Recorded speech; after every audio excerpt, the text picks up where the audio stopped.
Buenos días, tardes o noches a todos y todas. Mi nombre es Valentín Velázquez y en la clase de hoy hablaremos de la anatomía del sistema anterolateral.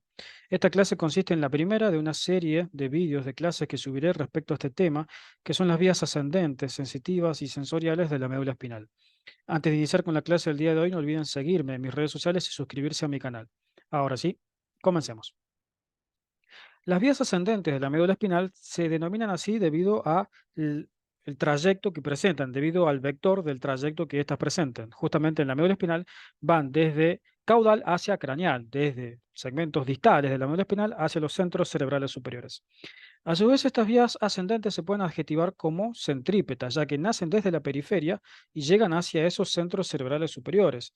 En esa periferia donde se da origen a estas vías ascendentes, encontramos como elementos que dan origen, valga la redundancia, a receptores periféricos. Receptores que pueden ser distintos, diversos, de acuerdo a la modalidad de sensibilidad que se transmitan. Pueden ser termorreceptores de Cross, corpúsculos de Cross, terminaciones nerviosas libres, pueden ser corpúsculos de Batter, de Pacini-Batter, de Ruffini, de Merkel, de Meissner, justamente dependiendo las características de la modalidad de la sensibilidad que se esté transmitiendo. A su vez también, estas vías se pueden clasificar en conscientes o inconscientes, justamente teniendo en consideración si el individuo las percibe o no. Si el individuo las percibe, justamente si son conscientes, esto está indicando que la vía, el tracto, el haz o el fascículo está llegando hacia las regiones corticales del cerebro, hacia la corteza cerebral. Mientras que si no llega hacia la corteza cerebral, esta vía será inconsciente, es decir, el individuo no la podrá percibir, no la percibirá de manera consciente, de manera somática, si se quiere la utilización de ese término. Ahora bien, existe una breve excepción a la regla que debemos tener en consideración. Hay algunas vías que hacen sinapsis en una región, un continuo de sustancia gris que se encuentra a nivel del tronco cefálico que se llama formación reticular. Si estas vías llegan hacia la formación reticular, podemos decir que allí el estímulo se ha hecho consciente, de manera tal que esto es una excepción a la regla, ya que la formación reticular, al ubicarse en el tronco cefálico, es subcortical, es decir, no está llegando hacia esa corteza cerebral. Aquí podemos ver la representación de los dermatomas, es decir, regiones de piel inervadas por una metámera, un segmento de la médula espinal, desde donde sale y entra un nervio, ¿no? Sale la raíz anterior y la raíz posterior de la médula espinal. Con lo cual por aquí, este territorio, este dermatoma dado por el nervio radial, está llevando esta información hacia la médula espinal y luego a partir de la médula espinal hacia esos centros cerebrales superiores, definiendo esa vía como ascendente o como centrípeta. Ahora bien, veamos la clasificación que tienen estas vías ascendentes de la médula espinal. Tenemos cuatro clasificaciones de las vías ascendentes de la médula espinal. La primera de ellas la vemos allí en la diapositiva y se corresponde con el sistema anterolateral. Denominado así ya que camina por el cordón o columna anterolateral de la médula espinal, esta está conformada por dos vías, una vía llamada espinotalámica anterior y otra espinotalámica lateral. La vía espinotalámica anterior lleva información relativa a una modalidad de tacto que corresponde con la porción, el segmento más bajo inferior del tacto, que es el tacto simple, también llamado tacto protopático. Este tacto lo único que nos permite a nosotros es distinguir que estamos entrando en contacto a través de nuestro sistema tegumentario con algún objeto, con algún otro elemento. No permite, por ejemplo, describir rugosidades, texturas y tampoco discriminar dos segmentos de contacto próximos entre sí. Supongamos que nos tocan la palma de la mano con dos elementos diferentes separados entre sí por una distancia variable. Esta sensibilidad, esta modalidad de sensibilidad no permitiría distinguir esos dos puntos distintos. Ahora bien, la vía espinotalámica lateral lleva información relativa a la temperatura y al dolor, a las variaciones de temperatura y las variaciones del dolor, en realidad el desencadenamiento del dolor.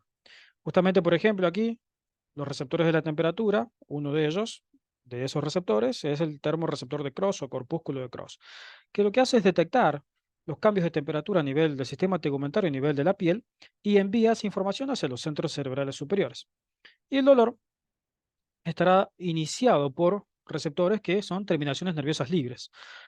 Los cambios en la posición de esas terminaciones nerviosas libres darán origen a esta vía de la sensibilidad termoalgésica. Con lo cual, en conclusión, el sistema anterolateral, que es el que nos compete en la clase del día de hoy, lleva información relativa al tacto simple y a la sensibilidad termoalgésica. Es también llamada la vía, el sistema de la sensibilidad termoalgésica y el tacto simple, tacto también llamado protopático. Luego tenemos esta segunda clasificación, que es la del sistema de la columna posterior por viajar por el cordón posterior de la médula espinal, antiguamente llamado lemniscal medial porque sus vías conforman al lemnisco medial.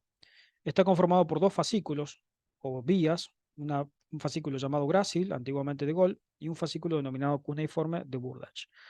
El fascículo grácil se llama justamente así, ya que grácil significa acintado, alargado, delgado, y cuneiforme significa forma de cuña.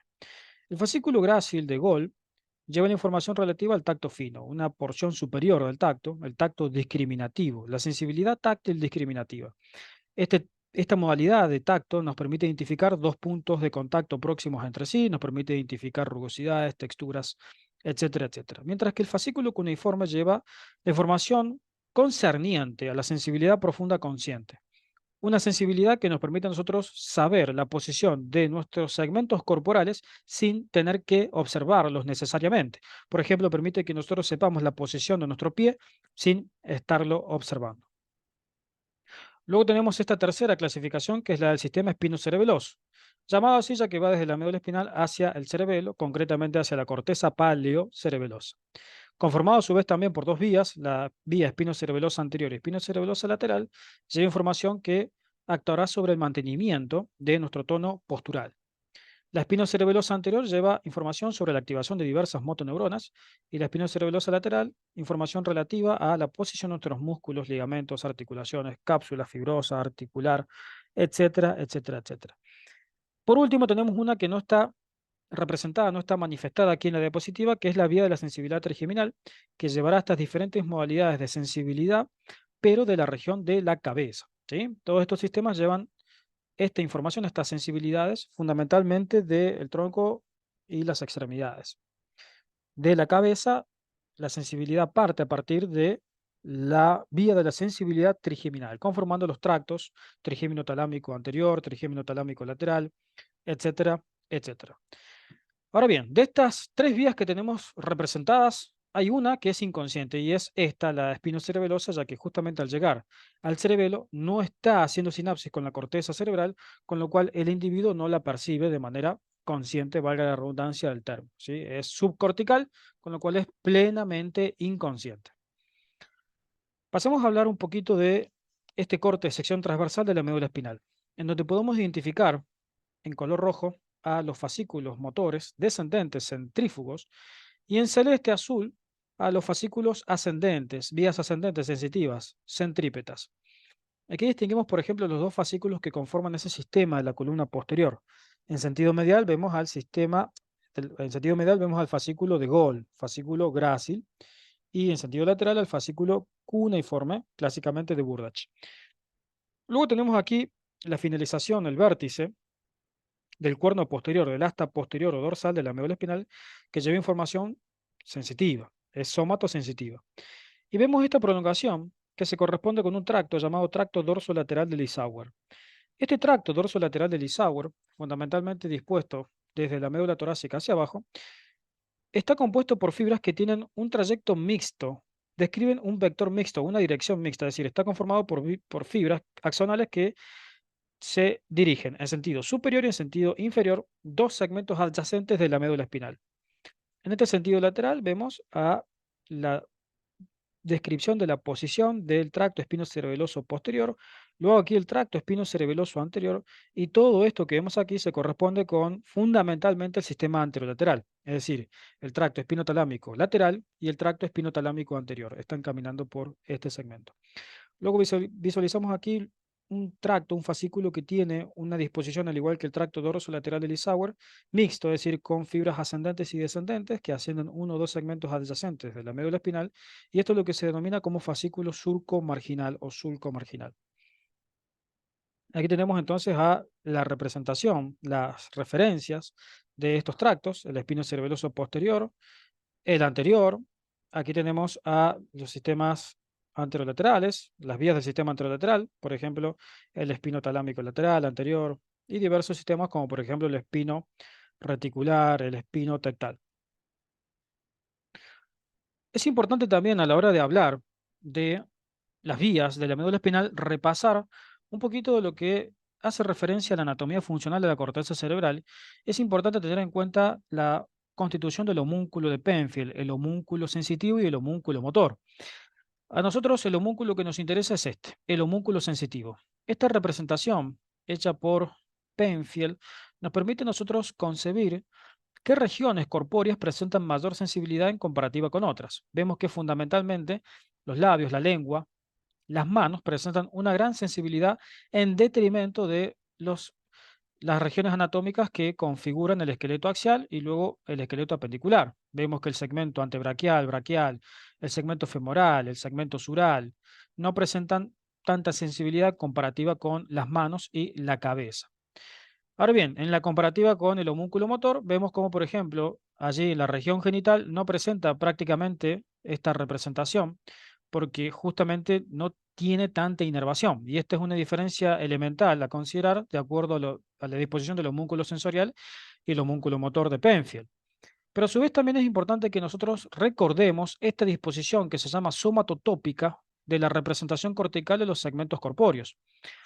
Fundamentalmente, las vías sensoriales sensitivas, ascendentes, centrípetas y conscientes de la médula espinal hacen sinapsis en esta región de la corteza cerebral que se corresponde con la circunvolución parietal ascendente, también llamada clásicamente como circunvolución post-rolándica, y que actualmente recibe el nombre oficial de giro postcentral, es decir, el área número 312 de Brodmann. En este punto, aquí, tenemos a la representación de ese homúnculo de Penfield, homúnculo sensitivo de Penfield, en donde, por ejemplo, la cara está ubicada en la cara lateral del hemisferio cerebral, la mano también, pero ya, por ejemplo, los miembros inferiores y los genitales están representados a esta altura, a nivel de la cara medial del hemisferio correspondiente. Ahí, en ese punto, ocupando lo que es el lobulillo paracentral.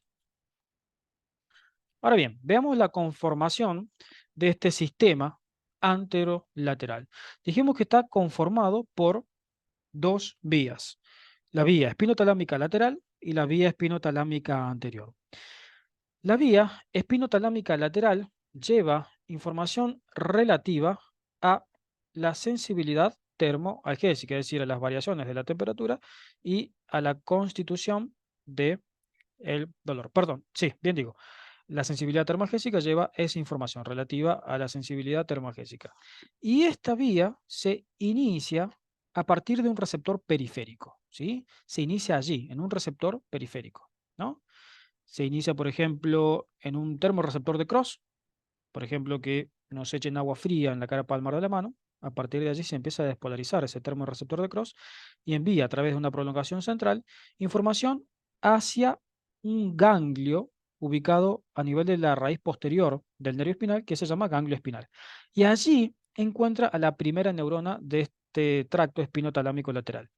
La primera neurona se encuentra en el ganglio espinal de el nervio espinal. En el caso que hablemos de sensibilidad de la región de la cabeza, esta primera neurona estará en un ganglio del nervio trigémino o puede ser también el nervio vago o el nervio glosofaríngeo, dependiendo. Ahora bien, desde allí, ese ganglio recibe esa aferencia y da una prolongación central que podemos visualizar aquí. Prolongación central que va a ir a buscar al asta posterior de la médula espinal. Y en este punto encuentra la sinapsis con la segunda neurona. Allí encuentra la segunda neurona que se encuentra en el asta posterior de la médula espinal. Específicamente se encuentra en las láminas 1, 2 y 5, fundamentalmente de Rexid. Láminas que representan la citoarquitectura de esta H, esta mariposa de sustancia gris de la médula espinal. Ubicando allí entonces a esta segunda neurona, empieza la prolongación central de esta segunda neurona. Esta segunda neurona se decusa en el mismo nivel medular, en el mismo segmento medular, y asciende constituyendo el cordón anterolateral de la médula espinal, formando este fascículo o esta vía espinotalámica lateral. Sigue ascendiendo, constituyendo a nivel meso-olivar, es decir, a nivel del núcleo olivar inferior, esto es médula oblonga, a el lemnisco espinal en conjunto con el tracto espinotalámico anterior, y en ese ascenso va a pasar por lo que son los 3/5 medios del pedúnculo mesencefálico, del pedúnculo cerebral. Ocupa ese segmento central, los 3/5 medios de esta región. A partir de esa sinapsis, sigue su ascenso y encuentra a nivel subcortical a la tercera neurona. Esta tercera neurona se encuentra en el tálamo, específicamente en el núcleo ventral posterolateral del tálamo. Y a partir de allí, esa tercera neurona envía una prolongación central, una prolongación, una proyección cortical que pasa por el brazo posterior de la cápsula interna y luego la corona radiada y se dirige hacia la corteza en el punto específico donde tengan que hacer sinapsis. Supongamos, por ejemplo, que tiene que enviar información relativa a la sensibilidad de nuestros genitales, hará sinapsis en este punto, a la altura del lobulillo paracentral. Allí, en la corteza cerebral, encuentra a lo que se podría describir como la cuarta neurona de este tracto espinotalámico lateral que lleva la información relativa a la sensibilidad termoalgésica. Ahora bien, luego tenemos lo que es la vía del tacto simple, del tacto grueso, del tacto protopático, que está dado por el tracto espinotalámico anterior. La constitución esquemática de esta vía es súper similar a la que acabamos de describir. Inicia a partir de algún receptor periférico, como pudiese ser un receptor de Batter-Pacini, un receptor de Cross, un receptor de Merkel, de Meissner, y a partir de allí llega al mismo punto. Llega primero haciendo sinapsis en la primera neurona, en el ganglio de la raíz posterior de la médula espinal, y luego encuentra la segunda neurona a partir del asta posterior de la médula espinal. Allí se encuentra el cuerpo de la segunda neurona en esas láminas ya mencionadas de Rexit, la 2 y la 5 fundamentalmente. La 1, la 2 y la 5. Esa neurona del mismo nivel medular se decusa, es decir, cambia de dirección, cambia de lateralidad por el cordón gris anterior, perdón, por la comisura gris anterior y la comisura blanca anterior de la médula espinal, y desde allí asciende, configurando también junto con el espino talámico lateral al lemnisco espinal. Asciende pasando por esa misma región peduncular y a nivel del núcleo ventral posterolateral del tálamo encuentra a la tercera neurona de esta vía. Cuando encuentra esa tercera neurona en el soma de esa tercera neurona, allí ubicada en ese núcleo del tálamo, el ventral posterolateral, se envía esa proyección cortical en donde puede encontrar esa cuarta neurona, que dependiendo del segmento corpóreo, se situará. Supongamos que es una información relativa a la cabeza, hará sinapsis aquí, en este punto que se está representando en la cara lateral del hemisferio correspondiente. Fíjense cómo esta vía hace un paso luego de hacer relevo en el tálamo a través del brazo posterior de la cápsula interna y luego llegando hacia la corteza cerebral, hacia la región cortical de la corteza cerebral. Allí llega y hace sinapsis en ese área 312 de Brodmann, área fundamental para el procesamiento de la información sensitiva, es el área somatoestésica primaria. La constitución de estas vías está formada también por un fascículo que mencionamos, que es el posterolateral del Isauer, que se encuentra en este punto. Cuando llega a hacer sinapsis en la segunda neurona, en el asta posterior de la médula espinal, este fascículo del Isauer asciende 1 o 2 niveles medulares y desciende a su vez también 1 o 2 niveles medulares, ¿sí? Y constituye también parte de este sistema anterolateral. Por último, para mencionar, con respecto a la sensibilidad termoalgésica, llega una sinapsis de una vía denominada RAF espinal, que va desde los núcleos del RAF hasta la médula espinal, que participa en un sistema de analgesia endógena, es decir, allí se liberan diferentes sustancias, diferentes péptidos, diferentes tipos de neurotransmisores que disminuyen el dolor. Y aquí en esta vía de la sensibilidad termoalgésica participa un tipo específico de neurotransmisor que es la sustancia P, implicada en el procesamiento de justamente esta información relativa al dolor.